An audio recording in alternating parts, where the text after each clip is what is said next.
Very good morning, everyone. Most respected chief guest of today's function, Dr. Berlin, Professor, Department of Biotechnology, Karunya Institute of Technology, Coimbatore, respected Secretary, beloved Principal, Dean, HODs, staff members, and my dear students. I welcome you all. Today's topic, Advances in Cancer Detection and Therapy. This session all about cancer detection and treatment. I hope this session will help for our better understanding about cancer. I wish this session going to be great success. And thank you one and all gathering here. Thank you, ma'am. Thank you for accepting our invitation for this session. Yes, thank you, ma'am. It's over to you, ma'am. The session is all yours. Yes, thank you very much, warm. Good afternoon to all of you.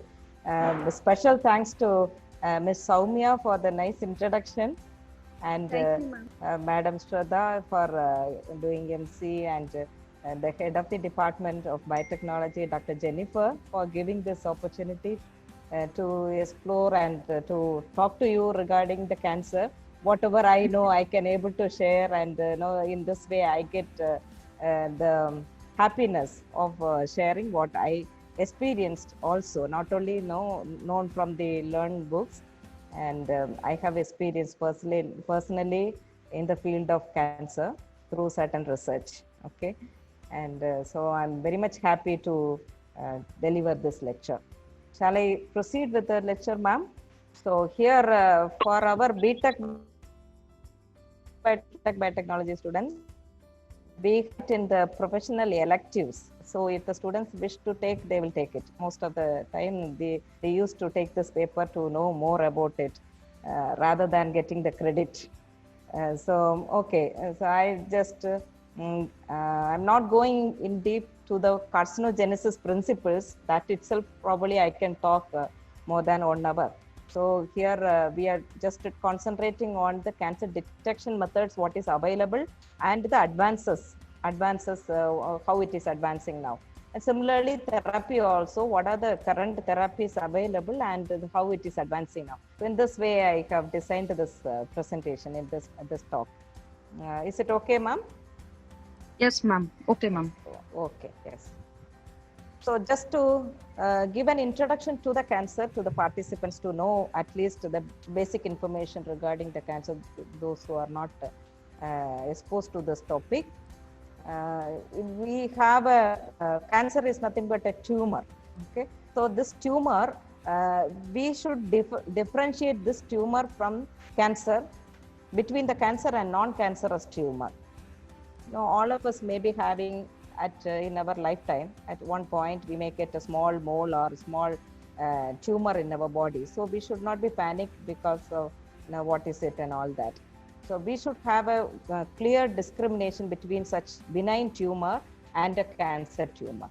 So just for that, I just compare these two, benign tumor and cancer tumor here with certain points. So benign tumor is a non-malignant. It is not a cancer. It is simply a tumor. So most of the time, it will not produce any harm to our body. As long as we live, that also will be there in our body. That's all. So it is a slow-growing neoplasm. Slow-growing neoplasm. When compared to this, cancer is a fast and uncontrolled growing neoplasm. And here in the benign tumor, in the illustration you can see here, it is capsulated. So the tumor is not burst out. It is capsulated well within and covering. So it is capsulated, and the cover you can see some kind of dried tissue. So that is nothing but the dead normal cells only, dead normal cells forming the upper layer, nothing else. But in the cancer, if you look at, it is not like that. It is just proliferating. It is coming out non-capsulated. The capsule, you cannot see, some fissures will be there. It's spread out of the capsule. That difference you can see between a benign tumor and a cancerous tumor. And then this benign tumor, it will form nodule, or it forms just a lump. Okay, and this lump will be confined to that region.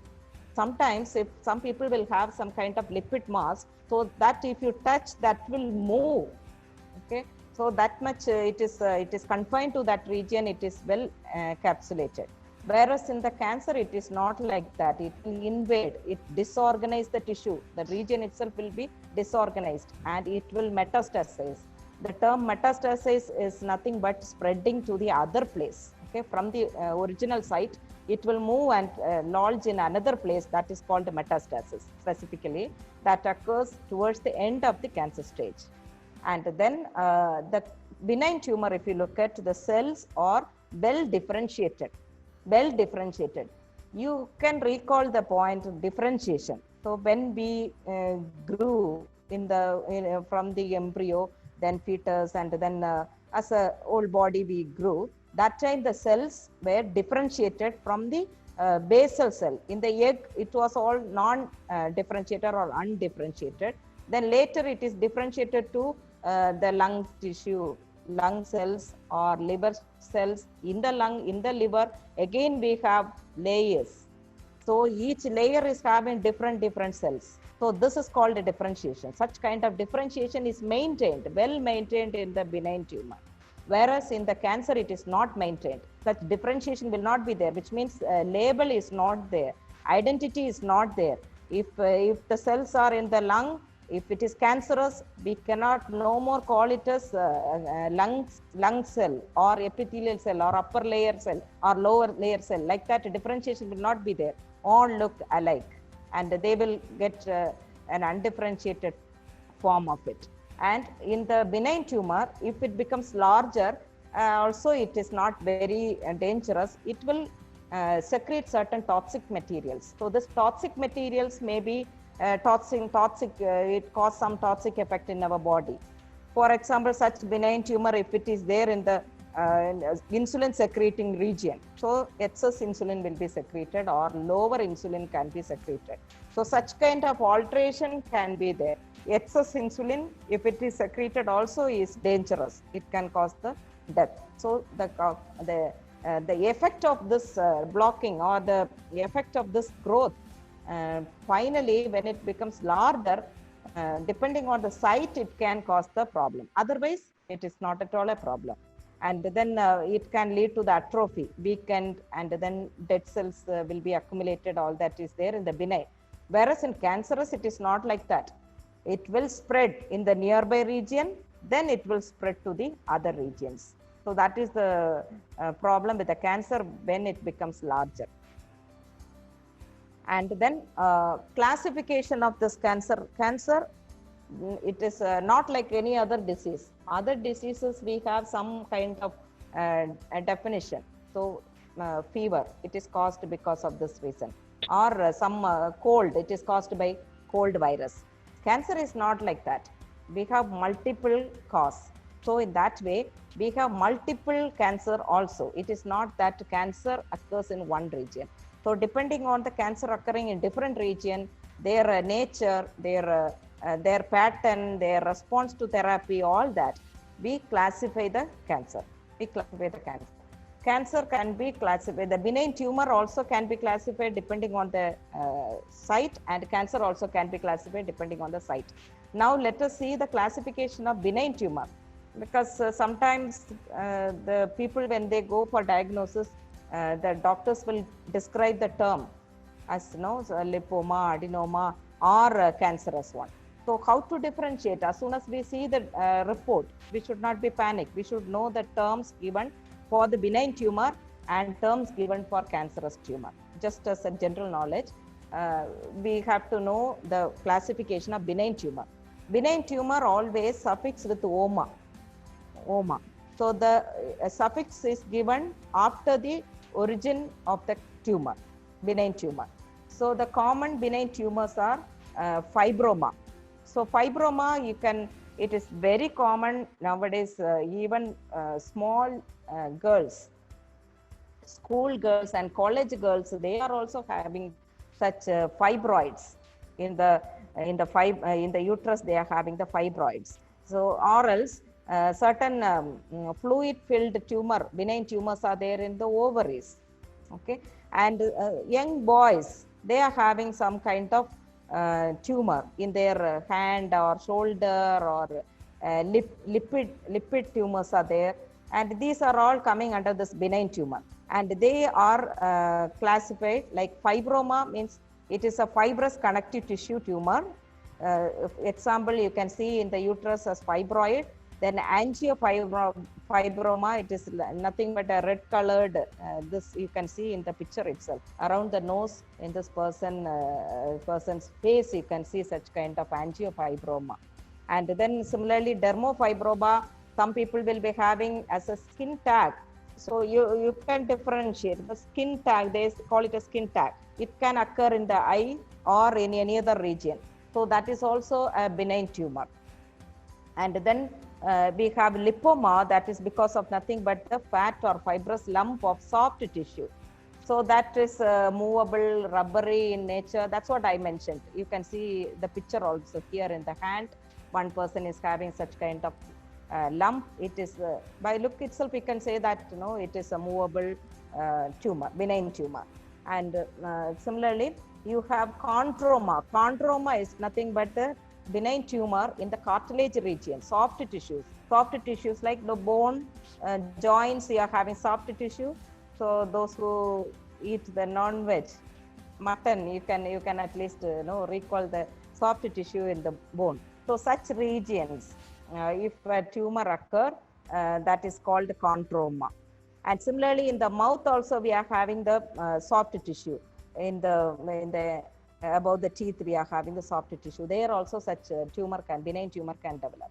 And then adenoma. Adenoma is a tumor. It is a benign tumor which occur in the glandular tissue. Okay, so glandular tissue is there in many of our organs. Okay, so here in colon also we have a glandular tissue. In that glandular tissue, a benign tumor is shown in this picture, that is called a polyp. So in the colon we have the polyp. That polyp is a benign tumor, but later on sometimes if conditions are favorable, then it can be converted into cancer also. Similarly, in the breast, the fibroadenoma happens. So that also is a benign tumor. Many people, they may get a small tumor, kind of benign tumor in the breast, but that is not cancerous one. If it is not a cancerous one, they need not to bother. But continuous monitoring should be there. Continuous monitoring should be there. If it is any change occurs in the benign tumor, that has to be monitored, and then proper diagnosis has to be done in the angle of by thinking that it may convert into cancer. And then we have the hemangioma. Hemangioma is because of the excess blood vessels. Sometimes even the small children, they have such kind of hemangioma temporarily when they are in the childhood. Probably in the first 6 months you can find such kind of hemangioma in their body anywhere. But later after treatment or normally also it will disappear. And then the last one is neuroma. Neuroma you can find in the neuronal region. So in the leg, they have shown one benign tumor in the neuronal region, and even the plantar region, we have mild neurons. So the benign tumor occur in such neurons are called neuroma. So these terms ending with oma are benign tumor. Nothing to worry, much like cancerous one. And the cancer tumor, if you look at, we have several classes. So carcinoma is the major class. If you look at the 80 to 95% of cancer is because of the carcinoma class. So here we have two types again, squamous cell carcinoma and adenocarcinoma. Squamous cell carcinoma, the squamous cell, normally we can find it in the epithelium regions. So I have shown an epithelium tissue of a skin here. So here we can see the topmost, we are having a keratin layer. After that, below that, we have layers of cells. So in this layers of cells, some cells are squamous in nature. Okay, so squamated, it is the shape itself is a squamated one. They are called squamous layer. In that region, most of the carcinoma occur. So 80 to 90% of carcinoma cancers are carcinoma type. In that also, majority, some 65 to 70% of cancer are the squamous type only. And then in the same epithelium, we have secretory vesicles. You can see the shapes. The secretory vesicles are lined by a single layer or double layer of cells. So these cells, this secretory cells, if they are having cancerous growth, then that is called adenocarcinoma. Okay.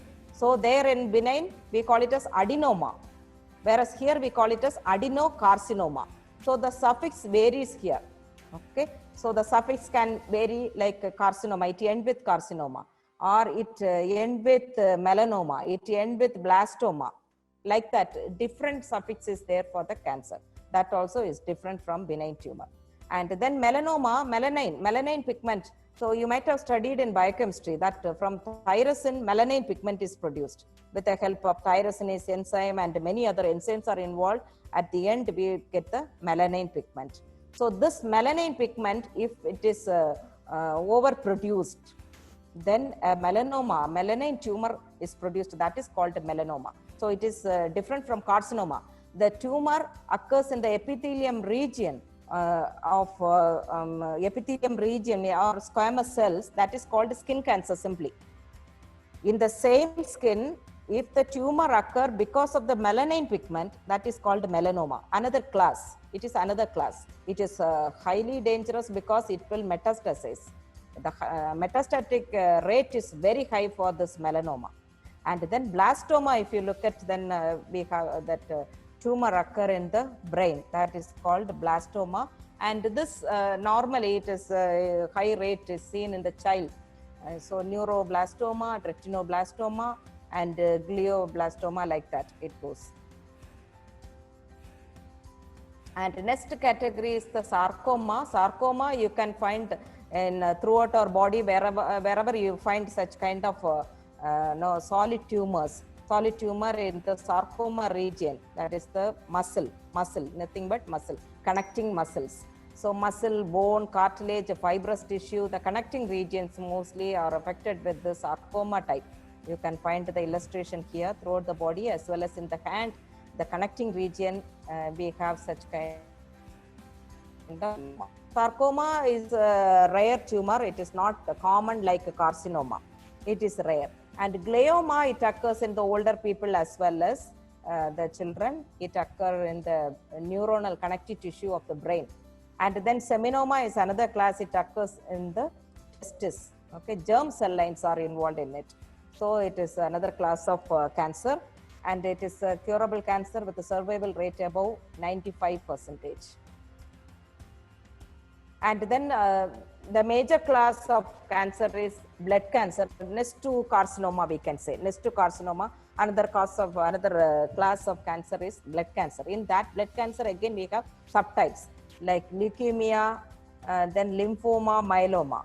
So the leukemia, it is liquid cancer of bone marrow. It gives immature white blood cells. Lymphoma is nothing but the cancer in the gland. Myeloma is nothing but the cancer in the plasma cells, that is B cells. Okay. Then we have mixed type of carcinoma like adenosquamous carcinoma and carcinosarcoma, like that.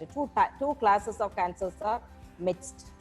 I have to go a little faster because diagnosis and treatment is my topic, right?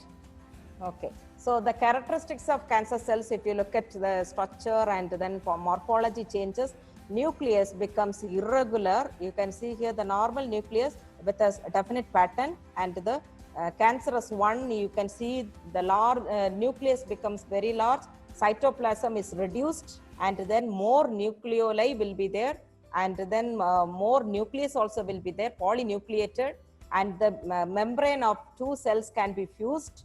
Okay, all these changes even you can observe in the histopathology. You can see here normal pattern of epithelium. It's a real picture. Left side illustration is the real picture. Right side you can see the collapse in the cells. And characteristics and hallmarks of cancer: uncontrolled growth, tendency to invade, then angiogenesis, blood supply is given, new blood supply is given for the growth of the cancer. And cancer malignancy, it will spread with the help of the so many other molecules. Cell adhesion molecules are altered here. So cell adhesion molecules maybe decreased, some are decreased and some are upregulated to facilitate the invasion or the movement of the cells. So the cells are not moving in the epithelium. Once it becomes cancerous, it attains the mobility capacity, and then it will move to the nearby tissue, and then it moves to the blood vessels. Okay. And what is the action of this cancer? Action of cancer is people are not dying because the cancer is growing in one side. It is very innocently, and it is growing in one place. It is not causing any harm. And then how it caused the death? How it caused the death? So death occurs only when the cancer obstructs the organ. Okay, depending on the site of the cancer, obstruction takes place. Because of the obstruction, difficulty in swallowing if you have the cancer in the esophageal region, or in the GI tract, it may affect some secretion. And then if it is in the liver, it can affect the secretion of certain digestive enzymes, all that. All these obstructions, then what it can do? It can suppress the release of all these enzymes. Then if release of enzyme is stopped, then you cannot digest. Then without digestion, you will not feel like eating. Or then finally, what is the result? Cachexia. Okay, wasting the muscle, weakening. So they become bedridden. So that is the other complication of the cancer. Then these cancer patients are becoming immunocompromised, immunosuppressed, which means their immune system is completely suppressed. They will be prone to inflammation and infection leading to the inflammation. So there won't be any immune system to fight against the infections, dangerous infection or the other infections. They are prone to such kind of infections. So these are the ultimate reason for death of cancer. Okay, so the cancer growth is not killing the person, but the ultimate reasons for the death are this obstruction, cachexia, and infection. And now we move on to our topic, detection methods. So we have several traditional methods, and some advancements are happening in the detection. First, let us see the normal pattern of detection. Okay, so once a person is suspected of having cancer, then what are the process they undergo until they diagnose the cancer? First, they do the physical examination. By physical examination and certain basic symptoms only, the patient will know that they have a cancer or some abnormal growth. It may be a cancer or non-cancerous tumor. Okay, so the physical examination is very, very important. They do the self-examination, they go to the doctor also will do the same physical examination, and then they refer to the biochemistry laboratory for laboratory test. So there they do all types of tests, including the basic test what we do for any disease, plus certain tumor antigens also will be tested in the laboratory, in the blood, in the urine, or in the stool. Any type of body fluids can be used for such kind of diagnosis.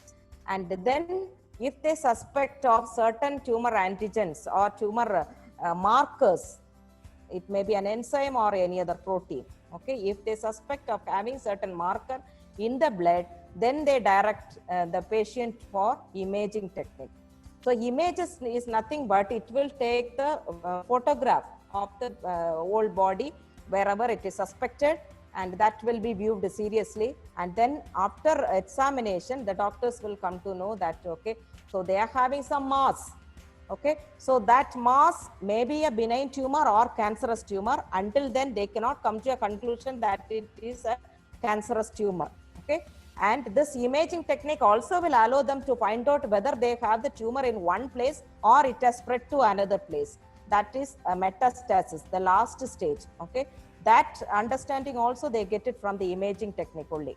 And then they direct the patient to take a biopsy. Okay, until then they will not harm the patient just taking photograph and doing the laboratory test in the blood and then physical examination. Once they go for biopsy, then that it is a little bit serious. So they take the biopsy, which means a sample is taken from the suspected area of mass. Okay, and that sample will be analyzed whether it is having a cancerous type of cells or simple benign tumor type of cells. That analysis will be made. Accordingly, they will give the report. That is sufficient to give the report and confirm whether the patient is a cancer patient or having only the benign tumor. And then during the surgical removal, sometimes people will be approaching doctor for some other reason, like over bleeding, if they have some uterine cancer or something tumor, and immediately the doctor, if the patient is very old enough to remove the uterus, they just simply remove the uterus. Okay, even after removing the uterus, they will be having a suspicion that the patient may have cancerous growth, and that might have spread to another place. Okay, in order to find out that, they just take a small sample from the uterus and give it for again the same pathologic analysis. Okay, so in that they will confirm whether it is the normal tumor or a cancerous tumor. So that is also done. Then now recently the genomic testing is there in many of the cancer centers. Okay, not in all, depending on the budget, the genomic testing will be done, because it is little costly. Okay, many people cannot afford to this. So this genomic testing, what is the advantage of it? If they know that tumors, particular cancer is caused because of particular reason, particular protein, then the drug can be given by targeting that protein. So for giving a targeted therapy, such genomic testing is essential. So that is also done nowadays. So physical examination, I can just rush through. It is just examining the body for any change in the mole or any kind of growth. And then the symptoms, certain common symptoms are there, change in the bowel habit. Then all the symptoms, if it lasts for more than 1 month, then it should be suspected of. Okay, and then those who are having tumor in the lower part, they will be having problem in urination. Then they have if it is in the gastric region, then they definitely will have the anemia, because the iron absorption, all that will be affected. So it will cause the anemia. And then weight gain and weight loss will be there. Fever, night sweat will be there, and fatigue. And then mouth changes are observed, certain red patches on the tongue, and then bleeding, paining, numbness in the lips and mouth, all that that common symptoms also will be there. Then headache, seizures, vision change, hearing change, drooping of face, all that the changes can be observed in their body. And then skin changes are also there. And jaundice, they are having a tumor in the liver, definitely jaundice also will be associated. And then certain lumps will be there throughout our body. So such kind of changes they can observe as general symptoms. Specific symptoms are also there for breast cancer, and the firmness in the breast tissue will be there, and certain kind of change in the blood skin, breast skin also will be there. And then abnormal discharge from nipple, like bloody discharge can be observed. And then for that skin will be itchy and redness, and then scaly, all that changes will be there in the breast. And then bladder cancer, problem with the urination, trouble in urination, all sorts of trouble in the urination. Less amount of urine will come, but frequent urination will be there. And then pain in the bladder and pelvic region will be there. Head and neck cancer, again persistent cough will be there, blood will be there in the cough, and then all that is the symptom of the upper regional cancer. And then colon cancer, again changes will be there in the stool, and blood will be there, and pencil thin stool and all that will be there. Bowel habit will be changing. Oral cancer, again the trouble in swallowing, then pain after eating, appetite change, all that happens. Then uterine cancer, the lower abdominal pain will be there. Ovarian cancer will show the symptoms just like digestive problem. So it will be misguided, and then it will be diagnosed only at the late stage. So that is the problem with ovarian cancer. And testicular cancer, they will also feel that problem with the urination, and then they feel the pain also. And then skin cancer, skin changes will be there, existing mole, color change, all that will be there. And then if the skin tag, all that, if it is enlarging, then it may be a conversion to the cancerous condition. And lumps near to the cancer will be there. This lumps may be because of the lymph nodes. And the laboratory test, that is the second level of diagnosis. A laboratory test, all of you know that how we do it.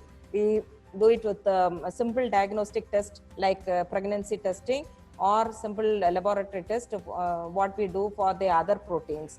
Here we can find out the tumor specific antigen and tumor associated antigens. Tumor specific antigens are nothing but the mutated oncogenes which are expressed only in the cancer cells. And tumor associated antigens are nothing but they are the antigens which are overexpressed. Okay, normal cells also will have that. And in cancerous condition, it will be overexpressed. Or else, normally in the fetus stage, it will be there. When we are in adult stage, it will not be there. But in cancer, it will be there. Okay. And such kind of examples of, as I mentioned in melanoma, tyrosinase enzyme will be high in melanoma. Okay. And this alpha fetoprotein, then carcinoembryonic antigen, CEA, all these are expressed in the embryonic stage. But the same situation is reversing in the cancer. So in the cancer patient also, such markers will be there in the blood. And telomerase enzyme, that is a different story. Telomerase enzyme will be kept inactive in the somatic cells. In sex cells, it is kept active. But in the somatic cells, it is silenced. But in cancer, what happens? It is expressed. Because of that, immortality will be there. The gene will not be shortened. Aging will not be shown. Such cells, cancerous cells, will be growing without any kind of shortage in the gene. So that is the specialty of telomerase. So that is also acting as one of the marker for the cancer. And then tumor cells will be circulating. Then endothelial cells, that is blood cells, also will be circulating. All that will be marked as a cancer marker. So these can be detected by laboratory test. Then nucleic acid based detection is also there. So that we will see in detail. And these are some of the markers. And with this marker, we cannot come to a conclusion because these markers will share with other cancers and with other conditions also. If you look at here, the CA 15.3, it is elevated in breast cancer. Besides, it is also elevated in the non-malignant, non-cancerous conditions like cirrhosis and many other diseases also. So it is not very specific. Okay, it is a tumor associated antigen, but not very specific to particular cancer. So it is giving some clue to the doctors that they have cancer. And the detection of these antigens can be done by these techniques. I am sure that you are exposed to all these techniques like enzyme linked immunosorbent assay, where the antibody can be used and then it is detected by coupling with the enzyme, and the enzyme coupled with the chromogen, that color will be giving the color difference in the color will indicate the level of antigen. Similarly, RIA, you know the technique, the radio labeled antigen will be there, and then when you have that antigen in the sample, that will replace the radio labeled one, and that reduction in the radio labeling will indicate the level of the protein. It may be an antigen. Okay. Similarly, the page, STS page, in gel electrophoresis, you can run and separate the protein. That protein you can transfer it to the Western blot and then use a specific antibody. If your antigen is some protein like a P53, you have to find out the level of the P53. Use an antibody to the P53 so that you can find out based on the density of the band, you can find out how much P53 is expressed or not. Okay, so in this way, all the tumor antigens can be detected. And imaging techniques, you have several imaging techniques. Yes. First imaging technique is ultrasound, the very old imaging technique. So that is taking the photograph, or they will give the image based on the difference in the sound waves. Okay. So the sound waves will create the difference in the image so that the dark region will be observed as the tumor. And then endoscopy, they will send a tube along with the torchlight and one camera will be there. So that will take the image of the region where you send the tube, and then that will be shown in the TV or monitor. Okay.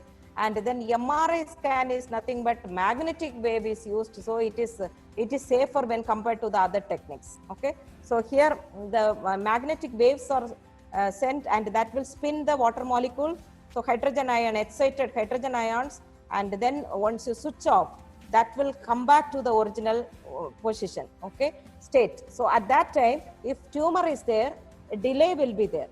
Okay, so that delay will be shown in the image. Okay, based on that, the diagnosis is made. And then X-ray is the common one which we do for any other any hurt. Okay, similar to that, for cancer also it can be done. Then CT scan, you know that computer assisted tomography. So here the pictures are taken in 3D dimension. In 3D dimension, pictures are taken, then the computer will assemble it and give the image. So it is a very reliable one than the other techniques. Okay, and in this CT scan also now advancement is there, nuclear based technique. So here the same kind of 3D picture can be taken with the help of a biomaterial. Okay, so that is where our biotechnologist role is coming into the picture. Here in the cancer, excess glucose is uptaken. Okay, so because of the excess glucose uptake, the glucose is used as a marker here, used as a diagnostic tool here. The glucose is labeled at the 5th position with a fluorescent material. Okay, so the 5-fluoroglucose is used as a positron. So that will then react with the electrons present in the cancer tissue, and it will give the signal. Okay, so based on this signal, you can take the 3D picture and make the picture. So colorful picture is there because of the radio labeling, or because of the fluorescent material, and it is more reliable than the normal CT scan. Okay, so PET scan is followed nowadays for better reliability. Then biopsy analysis is nothing but they prick a small tissue from the cancer, or if the cancer is a fluidic in nature, like in the lung or liver, so they just take a fluid, cancer fluid, in the form of fluid only they can able to take, or else from discharge, from uterine discharge, if they want to take the sample, they can just simply take the sample, and then it can be swabbed, it can be smeared on the slide. Okay, in either way, if you are taking the tissue, you just fix it in the fixative, then block it in the paraffin. Like this, you get the blocks. Okay, after processing only, after dehydration only, the tissue was in the hydrated form, then you are subjected to dehydration by treating it at different levels of alcohol, so that dehydration happens, block it. This you can keep it for years together. I have done it in my research. Okay, even after 10 years, I can able to take the section from the blocks. Okay, and then the sectioning is done with a special instrument called microscope. So that will take a thin section, just 4 to 5 micrometer. Okay, so that thin section you can then layer it in the slide. Then when you put it in the hot water, it will spread. Take it in the slide. Okay, after taking it the slide, then the vaccine, all the paraffin vaccine has to be removed. For that, you treat it in the silane, and then again you keep it in the oven, so that the silane, that paraffin will be removed. Okay, tissue will be fixed because already the slide is coated with an fixative. Okay, and so the tissue will be fixed. Then you treat with all the reagents. Okay, here what they do, they treat it with they hydrate it. We have already dehydrated. Now hydrate it by treating in the reverse order of this alcoholic treatment. Okay, then hydrate it. After hydration, add the hematoxylin. Hematoxylin will stain the nucleus. Okay, then counter stain with eosin. Eosin will stain the cytoplasm. Okay, cytoplasmic proteins will be stained by the eosin, so that will give pink color. This hematoxylin will give a violet color. So this is the difference I have shown you in the histopathologic section itself. Okay, here we can see the difference between a normal and cancerous tissue, just absorbing this hematoxylin eosin stained section. Okay, and here you can see the first one, left side is the normal alveolar structure of a lung. It is lined, alveolar structure is lined with a single layer of cells. Whereas in the cancer, you can see it is abnormal. It is spread through, and then that pattern is completely lost in the cancerous one. Same tissue, left side you're having a normal portion, right side you're having a cancerous growth, okay, to differentiate. Same thing in the next illustration, next picture, not illustration, it is the real histopathologic slide. Here the cervical cancer is there, left side the epithelium pattern is maintained well, right side the epithelium pattern is lost, okay, that observation they can make. Similarly, liver cancer you can see down. So left side you are having a normal pattern and right side all the pattern is changed, okay. And even the last HNT slide you just observe, in the liver, CV is nothing but the vena, you have the blood vessel supply, right? So in that region, around that, the cells are growing just like a cancer, okay. So this is not the primary tumor. So this is a secondary tumor, because you can see it is the growth is there around the so this tumor growth around this blood vessel is indicating that it is the secondary growth, which means metastasis, okay, not the primary tumor. Such kind of observation can be made by a trained histopathologist only. As a researcher we can make certain to some level we can make it, but the exact interpretation can be given by a trained histopathologist only. And then based on that, then they give the stages, okay. So till biopsy it is sufficient to give the stage. So if the tumor is growing beyond the particular region, then the size is, if it is up to 2 centimeter by doctor's visualization, if it is up to 2 centimeter, and then all the changes happens in the pathology, it is in the T1 stage.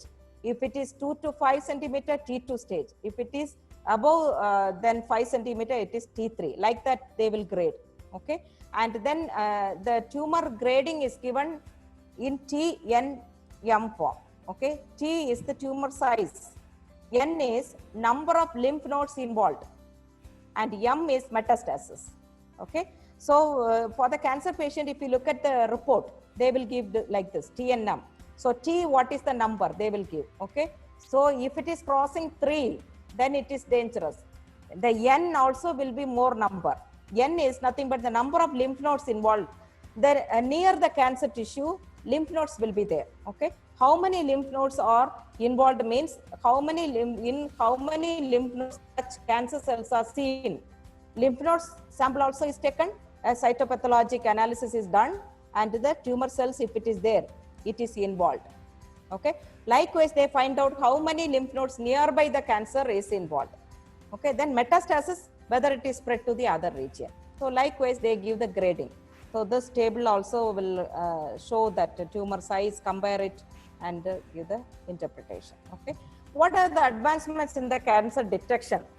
If you look at the cancer detection, we have the challenge of early diagnosis, as your HOD mentioned. Early diagnosis is a challenge one, okay, because 70 to 80% of cancer is diagnosed at the late stage, okay. So for early diagnosis, we have to find out lot of markers, specific markers, and these markers has to be diagnosed using molecular tools, okay. So that is the advancement we have to see, and certain early diagnostic screening available for breast cancer or self-examination, mammography and MRI scan.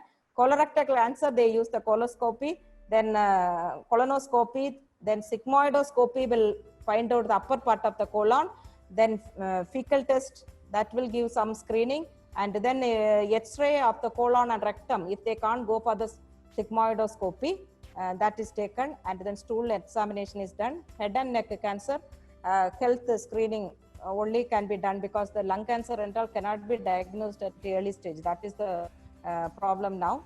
And then CT scan is possible for it. Cervical cancer can be tested by pap test, perpendicular, that they can take the smear, cervical smear, and analyze the change in the cells by pap test. And human papillomavirus is the cause for the cervical cancer, that can be tested by molecular diagnosis. And prostate cancer, then digital examination is done. For that prostate cancer, the prostate specific antigen is almost a reliable one. That antigen, if it is present in the blood, definitely the patient is categorized as a prostate cancer patient. And skin cancer, similarly, self-examination and it can be identified.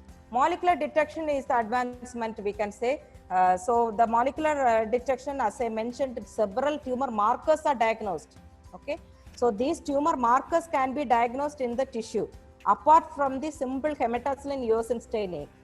Hematocylin eosin staining is sufficient to give the stage of the cancer, okay, to grade the cancer, that's all. After that, if you want to know further, okay, which type of tumor antigen is specifically altered in a particular cancer, we have to go for such immunohistochemistry. Okay, the same section can be used for immunohistochemistry. Once you rehydrate it, then treat it with a particular antibody, just like our ELISA. Okay, just like our ELISA technique, here antibody is used, and then the chromogen can be used as a detector, or else it can be tagged with a fluorescent material. It will fluoresce, and based on that you can find out how much of particular antigen is expressed. Okay, for example, if the cancer patient is having cervical cancer patient, then we can diagnose the human papillomavirus protein in this way. You can use the antibody to this protein and find out. Okay, similarly P53, if it is altered, you can find out. P16 or any other antigen, you can find out in this manner. Okay, so here you have to know where the antigen is present, whether it is in the membrane or in the cytoplasm or in the nucleus. Okay, that knowledge you should know before you go for such kind of diagnosis. Okay, I have done some research on the expression of P53. It is a tumor suppressor, all of you know. Then a cell proliferating nuclear antigen, PCNA.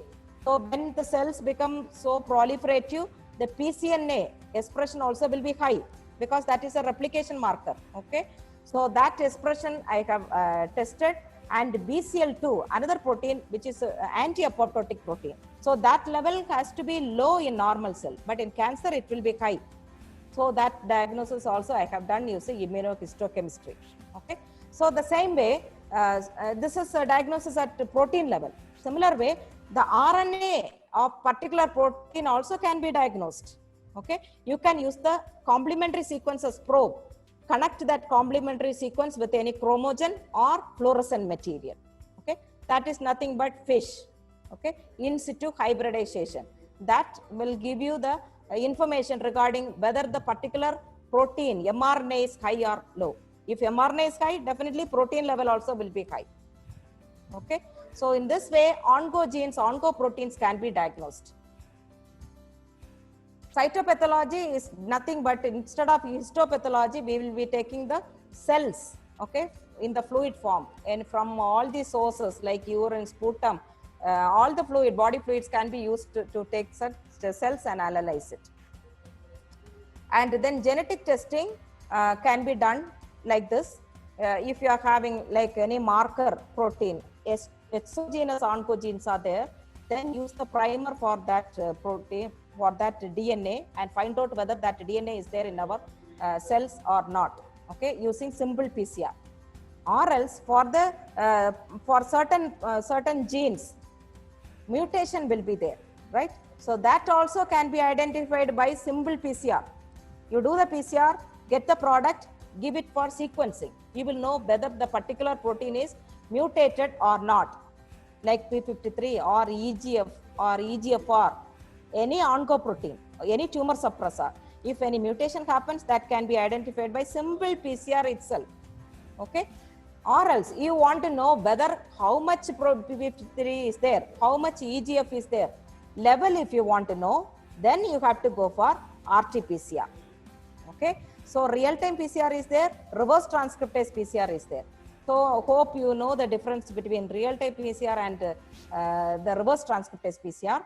Reverse transcriptase PCR, just know they take we isolate the mRNA, then use the reverse transcriptase enzyme, convert it into cDNA.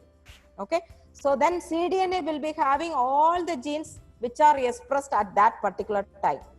Okay, then you go for amplification of particular oncogene. If you are interested to look for P53, use the primer for that. Okay, and you will know that whether mRNA for that P53 is there or not, how much is there, depending on the width of the band. Okay, or else if you go for real-time PCR, the copy number will be given. Okay, if 40 cycles of replication happens, then that many signal will be there in the result. Okay, real-time PCR is nothing but the same cDNA, only we will subject it here.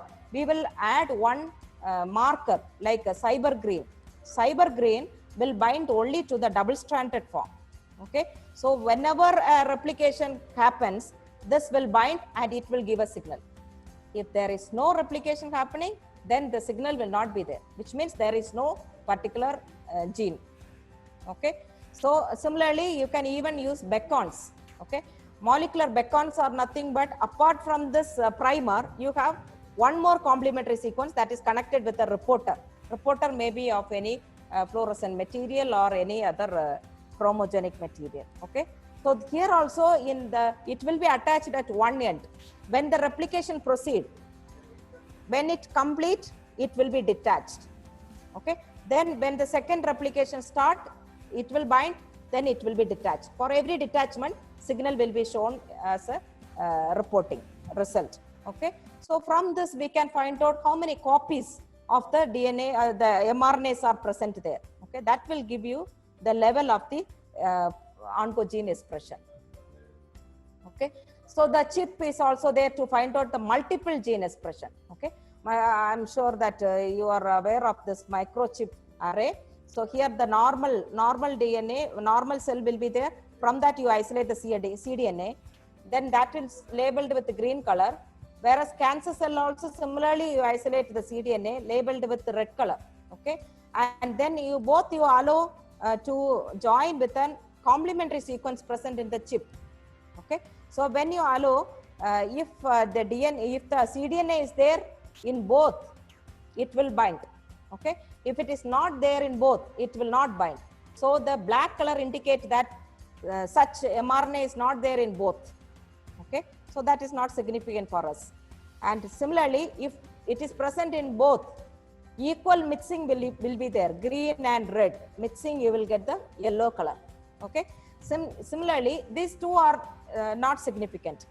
When it is significant, if it is green in color, which means that particular protein or mRNA is present only in the normal, not in the cancer. So loss can be detected here. If P53 tumor suppressor is lost, that can be detected here. Okay, similarly, sometimes only red will be there, which means in the normal case, in the normal cell it is not there, whereas that particular antigen mRNA is expressed in the cancer only. So that is an oncogene. Okay, it's an oncogene which is specific for the cancer alone. Okay, in this way they can find out the presence of expression of particular protein. And then dormancy is another advance in the cancer detection. The cancer detection sends the dormancy markers. Certain dormancy markers are coming up. Cancer will be in dormant stage until it gets the suitable situation, right? So that dormancy will express certain markers. Those markers are diagnosed nowadays to keep the cancer cells in dormancy stage itself. Okay, to block it in that stage, so that spread will be prevented. Okay, then therapeutic mode, to summarize, I don't know how much time I will have to complete. To summarize, we are having some traditional methods of surgery, then chemotherapy, radiotherapy. Surgery is just simply removal. Chemotherapy, mutate the cell and kill it. Okay, mutation is the cause for cancer. The same methodology is used by chemotherapy. Okay, if you use certain chemical agents like alkylating agent or any dangerous chemical agent, that will mutate the cells. Large number of mutation can direct the cell to apoptosis or simple necrosis. Okay, or else autophagy. Any kind of death occur in that in the cells having large number of such mutation. Okay, that is the chemotherapy. And radiotherapy will directly, it will hit the DNA. It causes the double band break or single band band break, and then or else it will create lot of reactive oxygen species by acting at the lipid membrane. It will send lot of reactive oxygen species. So those reactive oxygen species also will attack the DNA. In either way, this will mutate the DNA and subject it for death. Okay. So what is advancement in therapy? Advanced therapies are the gene therapy, molecular therapy, immunotherapy, and nanotherapy. All these are advancements. Okay. Traditional therapy, I don't want to cover much. I just pass the slide. Okay. Combination of all these also can be given. So chemotherapy, you can use all the chemotherapeutic agent, either mutating or blocking the mitosis. Okay. Antibiotics also can be used. Then anti-metabolites to block the synthesis of nucleotide, all that can be used. Side effects, you know, why the side effects are coming for the chemotherapy. All the chemotherapeutic agent will act on the fast growing cells. Okay. So the fast growing cells, you know, the hair, nail, right, sex cells, then blood cells, all these fast growing cells, even the throat, the cells in the throat and tongue, this region, oral cavity, all that is lost. That's why they cannot feel any taste, and they'll be suffering with all these side effects. Okay. And radiotherapy, again, it is measured in the term of gray. 45 to 60 gray can be given to a cancer patient. It can be hyperfractionated and hypofractionated. Hyperfractionated means small doses, can be given 2 per day. Okay. Or else in large dose, you can give 1 per day. Okay. It can be given in external mode or internal mode. Radiation in the beam form, if you give, that is a radiation method, or else in a particle form also you can give from the external source. You have to cover up the remaining portion. You have a shield, expose only the tumor region. So it will damage the cancerous tissue only. Okay. Whereas the chemotherapy will travel throughout our body. So it is better than the chemotherapy. Okay. And then we have internal radiotherapy in the form of capsule. You can keep the radio material near the cancer site. Okay. After some time, the activity automatically will be lost. That's all. Okay. And then systemic also, like blood infusion also you can give it. Certain side effects are there here also. They feel so tired, vomiting, nausea, and it can even kill the nearby cells and cause a severe wound. Wound healing will take some time. That's why those people who are going for such radiotherapy will feel all the problems. Okay. And then special radiotherapy is also there. You can make a surgical opening and do the radiotherapy so that you can remove the vital organs present nearby. Okay. Specifically, you can give a large dose, you can give it. Okay. That is the advantage. And those who are going for transplantation, bone marrow transplantation, before that total body irradiation is given. Okay. So before they go for the transplantation, all the existing fast growing unwanted WBC, all that has to be cleared. For that total body irradiation is given. Okay. And then advancements, if you look at hormone therapy. So hormone therapy is in a nutshell, if I want to tell, certain cancers are only associated with the hormones like estrogen for the breast cancer, ovarian cancer. Okay. And similarly, prostate is also having hormonal, it is also connected with the hormone. So how we can treat this? Hormone therapy, either you block hormones, we cannot block. We cannot work with the endocrine system. Okay. So the in the internal body will be having certain secretion level that cannot be affected. But the secretion, the synthesis or conversion from the precursor can be prevented by blocking the enzyme. Okay. So in post-menopausal person or women, what happens? The androgen, male hormone, little bit we will be having it. Okay. So that will be converted into estrogen by the enzyme called aromatase. So that enzyme can be blocked. Okay. So that is one way, so that the estrogen will not be produced. Okay. And for the other people, premenopausal people also, we can use another methodology. Though you have the estrogen, it should not act, it should not bind to the receptor and act. Okay. So block the receptor binding site. Okay. So for that also we have certain drugs. And molecular therapy is another advancement. You can look at targeted molecular therapy. Even the chemotherapy, we can give it in this way, in a nano capsulated form, right? so that it will go to the cancer site alone. It will not cause problem to the hair or nail or other normal cells. Okay, so that can be trialed, or else you just look for the antigen which are specific for particular cancer. Okay, so here I will show you this complicated picture. Here you can see all the growth of particular cell is enhanced by the growth factors. When they bind to the receptor, they send the signal. Okay, RAS, then all kinases, MAP kinases. Okay, mitogen activated kinases, MAP kinase called BRAF, then MEK, ERK, then finally transcription factors are produced. Transcription factors will then modulate the transcription of particular genes involved in the cell cycle, regulation of cell cycle. Ultimately, cell cycle regulation only is altered. Okay, so such kind of signaling is happening in different way. Another pathway you can see EGFR, PI3K, and that will act through AKT and then mTOR. So all these will help for survival of the cell. It will block the apoptosis. Okay. Then we have another set of tumor suppressors like PTEN, P53, then BCL2 anti-apoptotic. Okay. All these signal molecules, either it has to be blocked or else it has to be enhanced. Okay. So for that we can use the molecular drugs. So these molecular drugs can be sent to the particular site of cancer by encapsulating in a liposome form or any other nano formulation. Okay, so those formulation will travel through the blood and reaches the cancer. In the cancer, tissue will be having a loose pack, blood vessel also loosely packed.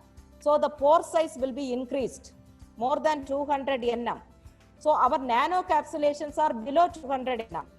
So very easily it can enter into the cancer cells, deliver the drug and act there. Okay. So that is a simple logic, and these are certain other molecular drugs you have for angiogenesis can be blocked. And ma'am, can I stop it? Ma'am, how long it take time, ma'am? I just rushed through it, 5 to 10 minutes. Okay, ma'am, it's okay. No problem, ma'am. Okay, okay, ma'am. So the cancer stem cells are also another advancement now. Okay, cancer stem cells, earlier they said that only the cancer cells are growing, but now it is confirmed that the cancer stem cells are root for it. Okay, such mutation happens in the cancer stem cells. You can see the illustration. If you just kill the cancer cells alone, it is not giving a solution. Okay, if you kill the stem cells, cancer stem cells, then the decrease of the cancer growth is efficient. Okay, the relapse will not take place because you are killing the root. Stem cells are the root.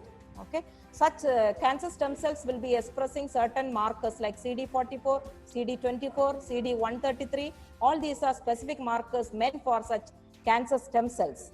Okay, so using that you can find out the cancer stem cells and then treat it. Okay, we can develop the drug which can kill such cancer stem cells. Okay, so in that way the therapy is also advancing. Then gene therapy, you know, as usual. Okay, like any other gene therapy, if oncogene, if it is overexpressed, then silence at mRNA level. Okay, if a tumor suppressor is lost, then provide the tumor suppressor gene into it. Okay, so like other therapy only, the gene therapy for cancer also, it is in the infancy stage only. Okay, it is under trial and error only. And then, the same protocol is followed for gene therapy or cancer therapy also. Here in the gene therapy advancement, what we have special gene therapy in the cancer is immunotherapy. Okay, immunotherapy in early days they tried just giving a BCG. It's a very non-specific immunogenic agent. Like it will enhance the immunogenicity of the cancer cells, but it is not very successful. Now later they found out certain antigens specific to the cancer. So such antigens are nowadays targeted. Okay, so the antigenicity of the tumor cells are enhanced. Okay, so that our immune system will recognize it as a foreign body. Okay, So any foreigners or any antigen is captured by our immune system. But why it is not happening for the cancer? Cancer is having both the character. It is having the character of self as well as non-self. Okay. So the non-self nature has to be enhanced. Immunogenicity has to be enhanced. Okay. So that is one way they try by just in this gene therapy, by taking the cells out, and that antigenicity can be enhanced. Immune therapy can be done. I will explain little more. And monoclonal antibodies can be used to block certain antigens. Antigens, if they are a protein in nature, definitely any monoclonal antibody will work out as a drug. Okay, many antigens are there, so respective monoclonal antibodies are used. That is also immunotherapy. And chronic inflammation is a hallmark of the cancer. Okay, so you have to stop the inflammatory pathway. So NF-kB is very important pathway. Then INOs, ICOTS, all these signaling pathway, those who know, you can understand better. These pathways can be blocked. TNF-alpha is also one tumor enhancing cytokine. So you can use antibody or any suppressing molecule for suppressing such cytokines, cytokines helping for the cancer growth. Okay, but there are certain cytokines which are suppressing the cancer growth, which inhibit the cancer growth, like interleukins, IL-2, 15, 21, then NK and all these, IFN. So these cytokines level has to be enhanced, but it is suppressed in our body. Okay, how do we enhance? Just like instant coffee and instant tea, you supply it. Okay, from externally you can provide these cytokines into our body, so they to some extent fight against the cancer. Okay, and then vaccines. The tumor cells are acting as a vaccine here. Take the tumor cell out. Okay, because individually each cancer patient is having different antigen. Okay, same cancer, breast cancer, for one person different antigen, for another person different kind of antigen. So take the sample or take the cancer cells from each person, use it as a vaccine. Okay, virus, we are using it as a vaccine. Similar mechanism, you apply it here also. Okay, so take that, then you can again enhance by boosting, adding the co-stimulators, adding the cytokines, all that can be done externally. Then same tumor cell can be injected back to the same person. Now it will be considered as a foreign body. So our immune system can be educated to capture such cells, and first you capture that cell, and then it can even recognize the cells which are already present inside the body. Okay, so that is one angle which is working out well. And then adaptive immunotherapy is a very, very recent topic, no? So you might have seen in the newspaper recently, it is given CART, C-A-R-T therapy. For that they have given award also, right? And cancer antigen responsive T cells. So the same angle. Okay, so now you have to develop the immune cells which are responsive to particular cancer antigen. So personalized medicine, take the cancer cell from the patient, educate the cells, immune cells outside in the laboratory to capture such cells. Then that immune cells can be sent to the patient. Okay, so that immune cells will capture the cancer cells effectively. One example I will explain for this, telomerase. Okay, telomerase, as I mentioned, that is an antigen expressed in our cell. Okay, so you take the cancer cells, and outside dendritic cells, immature dendritic cells and this cancer cells are mixed together. Okay, so that it is exposed to such telomerase. Now the mature DC is educated with this telomerase.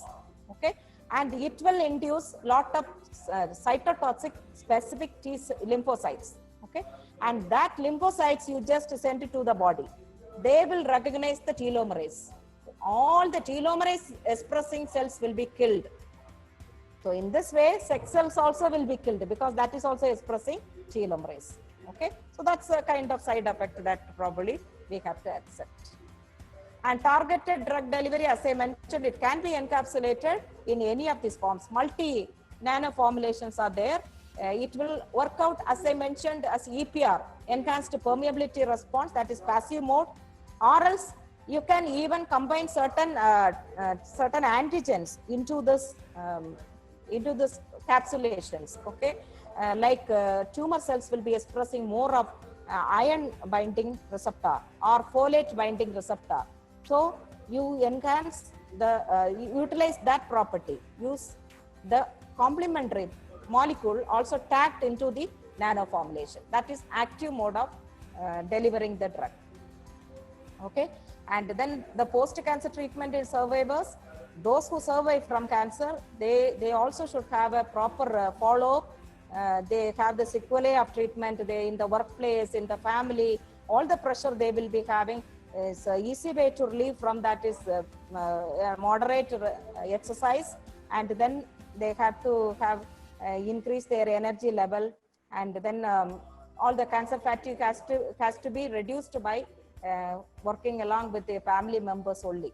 Okay, they'll be having complications after the treatment. Okay, rather than the cancer, because of the treatment, some sequelae will be there. And palliative care is very, very important. They will give the counseling, and the family members also have to be counseled to treat the cancer patients very well. Okay, at the last stage, they have to be peaceful, and all that. Depending on the case, they will give the palliative care. You must be knowing about that. Okay, so my experience in this cancer field is nothing but I have worked at. I have done some molecular study in the human papillomavirus 16 and 18 infected cervical cancer patients. Okay, I have collected the biopsy sample from the Madras Medical College, then analyzed all these markers as I mentioned. Then I found that all trans retinoic acid level was high, was lower in such cancer patients in their blood. Then I moved on my research to the all trans retinoic acid therapy. So that is having a problem of limitation in the degradation in our body system, okay, to limit the level. So I have to provide this ATRA in an encapsulated manner to reach the cancer site alone, so that a better therapeutic effect can be achieved. Okay, so for blood cancer it is working out well. For other solid cancer, this targeted therapy is working out well. That is my finding. So one day, with such combined effect, interdisciplinary effect, involving the physics, chemistry, all the people, probably we will find a solid solution for cancer. With the hope only we can end it. Okay, we cannot give an assurity now at this point. Thank you all.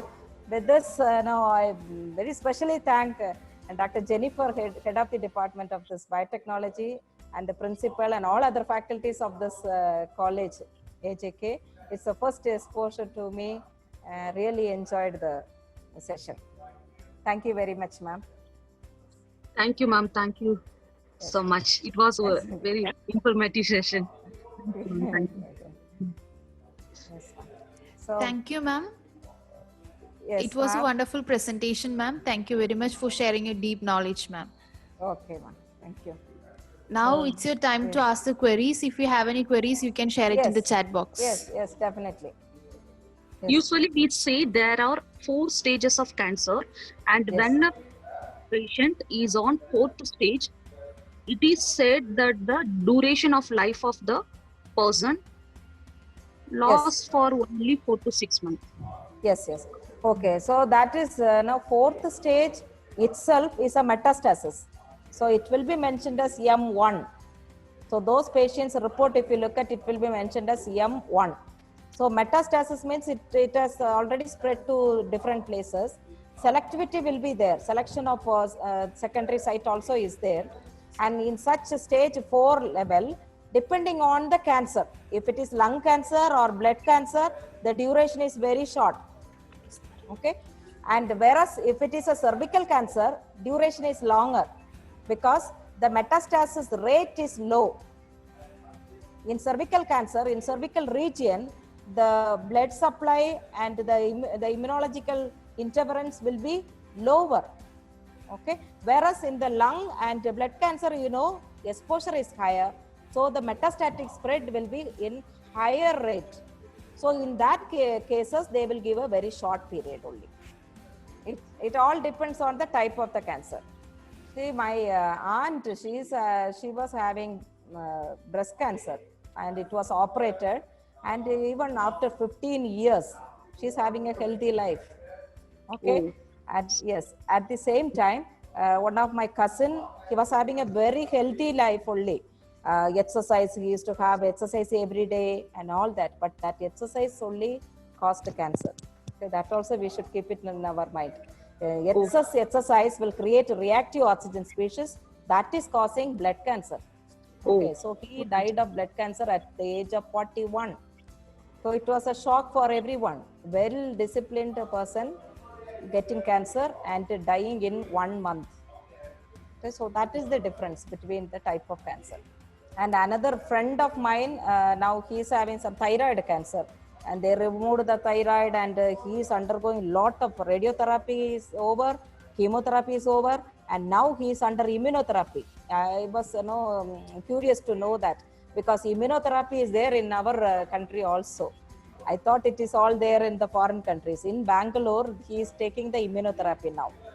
He is also, leading his activities. He's a priest actually, leading his life very well, and many organizations. He is very active in certain organizations, and therapies, and it is really helping them to prolong their life. They should engage in other activity after the therapy, after the cancer detection, everything. They should not be isolated. That is very important. They should be in active role. Thank you, ma'am. Thank you to have you in this session. Thank you so much. Yes, ma'am. Thank you.